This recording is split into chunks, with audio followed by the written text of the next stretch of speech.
Come to me, my boy, when you have got 10,000 pounds of your own, and we'll see about it. Hello, friends, welcome to Storytelling Station, and I am Sourav Nath. And today I am going to tell you one humorous story, The Model Millionaire, written by O.Henry.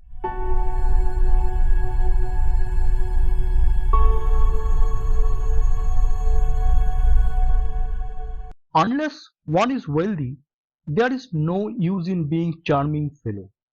Romance is the privilege of the rich, not the profession of the unemployed. The poor should be practical and prosaic.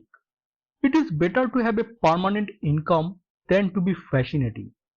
These are the great truths of modern life, which Huey Erskine never realized. Poor Huey. Intellectually, we must admit, he was not of much importance. He never said a brilliant or even an ill-natured thing in his life.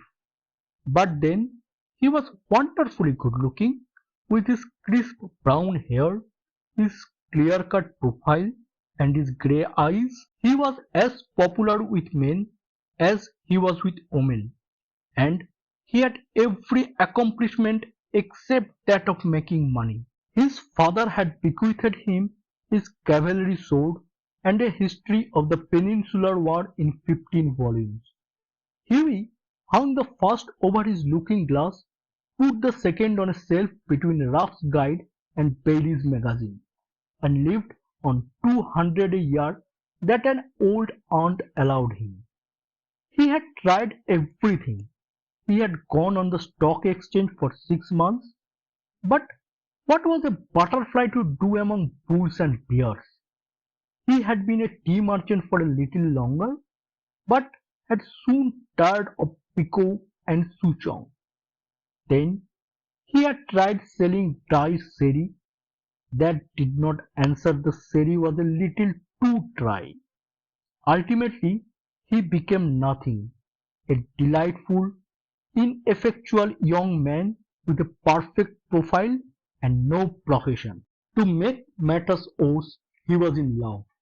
The girl he loved was Laura Milton, the daughter of a retired colonel who had lost his temper and his digestion in India, and had never found either of them again. Laura adored him, and he was ready to kiss her shoestrings. They were the handsomest couple in London, and had not a penny piece between them. The colonel was very fond of Hughie, but would not hear of any engagement. Colonel used to say, "Come to me, my boy, when you have got 10,000 pounds of your own, and we'll see about it." And Hughie looked very glum in those days, and had to go to Laura for consolation. One morning, as he was on his way to Holland Park, where the Meltons lived, he dropped in to see a great friend of his, Alan Trevor. Trevor was a painter. Indeed, few people escape that nowadays. But he was also an artist, and artists are rather rare. Personally, he was a strange, rough fellow, with a freckled face and a red, ragged beard. However, when he took up the brush, he was a real master, and his pictures were eagerly sought after. He had been very much attracted by Hughie at first, it must be acknowledged, entirely on account of his personal charm. Trevor used to say, "The only people a painter should know are people who are pretty and beautiful. People who are an artistic pleasure to look at and an intellectual repose to talk to. Men who are dandies and women who are darlings who rule the world. At least they should do so." However, after he got to know Hughie better, he liked him quite as much for his bright, buoyant spirits and his generous, reckless nature, and had given him the permanent entry to his studio. When Hughie came in he found Trevor putting the finishing touches to a wonderful life-size picture of a beggar man. The beggar himself was standing on a raised platform in a corner of the studio. He was a wizened old man, with a face like wrinkled parchment and a most piteous expression. Over his shoulders was flung a coarse brown cloak, all tears and tatters. His thick boots were patched and cobbled, and with one hand he leaned on a rough stick, while with the other he held out his battered hat for arms. Huey whispered as he shook hands with his friend, "What an amazing model!" An amazing model? I should think so. Such beggars as here, not to be met with every day. A true failed Ponce, a living Velasquez. My stars, what an etching Rembrandt would have made of him. Oh, poor old chap, how miserable he looks. But I suppose to you painters, his face is his fortune. Certainly, you don't want a beggar to look happy, do you? As Huey found himself a comfortable seat on a divan, he asked Trevor, "How much does a model get for sitting? A shilling an hour? And how much do you get for your picture, Alan?" Oh, for this, I get 2,000 "Pounds?" guineas. Painters, poets, and physicians always get guineas. Well, I think the model should have a percentage. They work quite as hard as you do. Nonsense! Nonsense! Why look at the trouble of laying on the paint alone and standing all day long at one's easel? It's a very well, Huey, for you to talk, but I assure you that there are moments when art almost attends to the dignity of manual labor. But you must not chatter. I am very busy. You smoke a cigarette and keep quiet. After some time, the servant came in and told Trevor, "Sir, the filmmaker wanted to talk to you." You, don't you run away, Huey. I will be back in a moment. The old beggar man took advantage of Trevor's absence to rest for a moment on a wooden bench that was behind him. He looked so forlorn and wretched that Hugh could not help pitying him, and felt in his pockets to see what money he had. All he could find was a sovereign and some coppers. He thought to himself, "Oh, poor old fellow!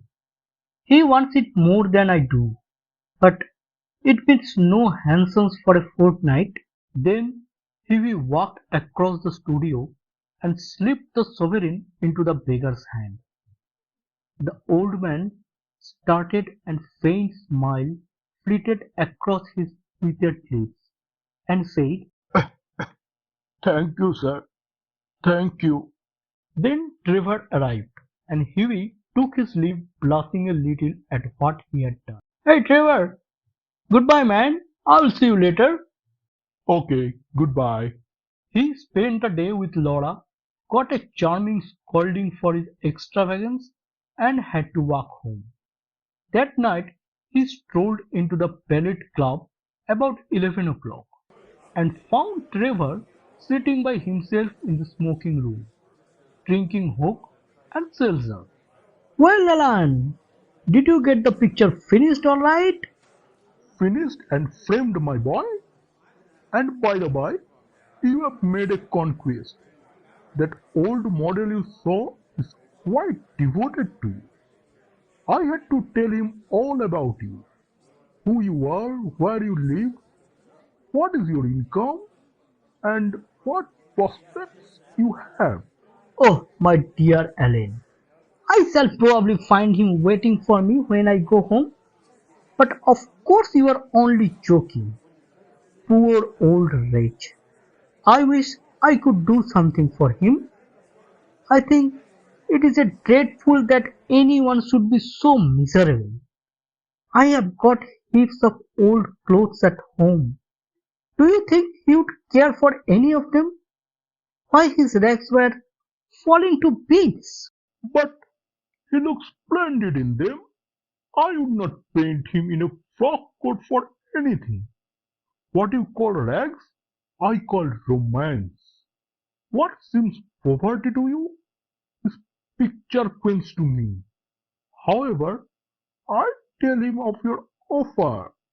Alan, you painters are a heartless lot. An artist's heart is his head. And besides, our business is to realize the world as we see it, not to reform it as we know it. And now, tell me how Laura is. The old model was quite interested in her. You don't mean to say you talked him about her? Certainly I did. He knows all about the relentless colonel, the lovely Laura, and the 10,000 euro. Oh, you Trevor, you told that old beggar all my private affairs? My dear boy Huey, that old beggar, as you call him, is one of the richest men in Europe. He could buy all London tomorrow without overdrawing his account. He has a house in every capital, tons of gold plate, and can prevent Russia going to war when he chooses. What on earth do you mean? What I say, Yuji, the old man you saw today in the studio was Baron Horsberg. He is a great friend of mine, buys all my pictures and that sort of thing, and gave me a commission a month ago to paint him as a beggar. And I must say he made a magnificent figure in his rags, or perhaps I should say in my rags. They are an old suit I got in Spain. Baron Horseback? Good heavens! I gave him a sovereign! Oh my God! You gave him what? A sovereign? My dear boy, you will never see it again. I think you might have told me, Alan, and not have let me make such a fool of myself. Well, to begin with, Huey, it never entered my mind that you went about disturbing arms in that reckless way. I can understand you're kissing a pretty model, but you're giving a sovereign to an ugly one? By Jove, no. Besides, the fact is that I really was not at home to do to anyone.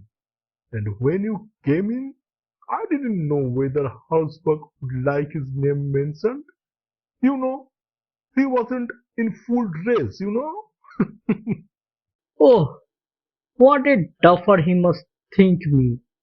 Not at all. He was in the high spirits after you left, kept chuckling to himself and rubbing his old wrinkled hands together. I could make out why he was so interested to know all about it, but I see it all now. He will invest your sovereign for you. He will pay you the interest every 6 months and have a capital story to tell after dinner.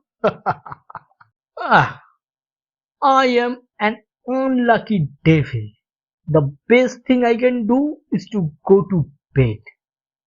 And my dear Ellen, you must not tell this to anyone. I should not dare show my face in the row. Nonsense. It reflects the highest credit on your philanthropic spirit, Huey. And don't run away. Have another cigarette, and you can talk about Laura as much as you like. However, Huey would not stop, but walked home, feeling very unhappy and leaving Alan Trevor in fits of laughter. The next morning, as he was at breakfast, the servant brought him up a card on which was written Monsieur Gustave Nodin, de la Parte de M. le Baron Holzberg. Oh, I suppose he has come for an apology. Uh, please take him up here. An old gentleman with gold spectacles and grey hair came into the room and said in a slight French accent, "Have I honor of addressing Monsieur Erskine? Yes, sir. I have come from Baron Hosmer.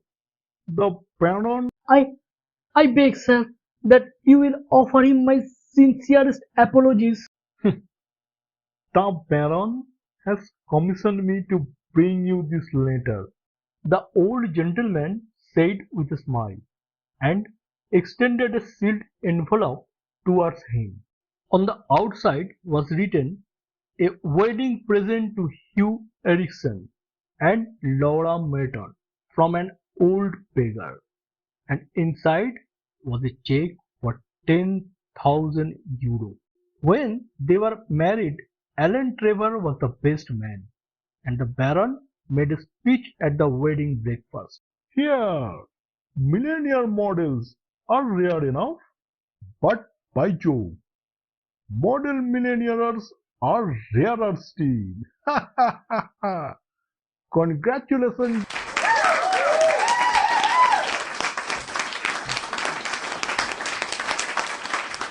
You are listening to The Model Millionaire, written by O.Henry. If you like this story, please give it a like and share this with your friend. And don't forget to hit the subscribe button below. Thank you.